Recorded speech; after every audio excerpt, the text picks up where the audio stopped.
আমরা সবাই অভাবী। সূচনা। মানুষের জীবন যেন এক অপূর্ণতার গল্প। আমরা সবাই কিছু না কিছু চাই, আর চাওয়ার সেই শেষ নেই। কেউ অর্থের অভাবে ভুগি, কেউ ভালোবাসার, কেউ স্বাস্থ্যের। অভাব আমাদের জীবনের অবিচ্ছেদ্য অংশ, যা আমাদের চিন্তায়, কাজে এবং স্বপ্নে প্রতিফলিত হয়। বিস্তারিত। অভাব বলতে আমরা সাধারণত শুধু দারিদ্র্য বোঝাই, কিন্তু বাস্তবে এক পরিধি আরও বিস্তৃত।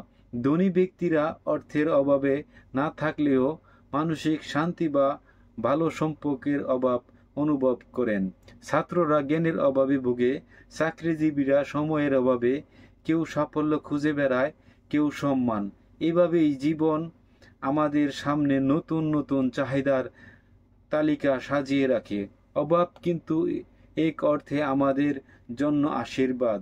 এটি আমাদের জীবনের লক্ষ্যের দিকে ঠেলে দেয়। অভাব থাকলেই আমরা কিছু অর্জনের তাগিদ অনুভব করি। বিজ্ঞান, প্রযুক্তি, সাহিত্য সব ক্ষেত্রেই মানুষের সৃষ্টিশীলতার পেছনে কাজ করেছে কোনো না কোনোভাবে। উপসংহার। আমরা সবাই অভাবী বলে তার অর্থ এই নয় যে আমরা অসুখী।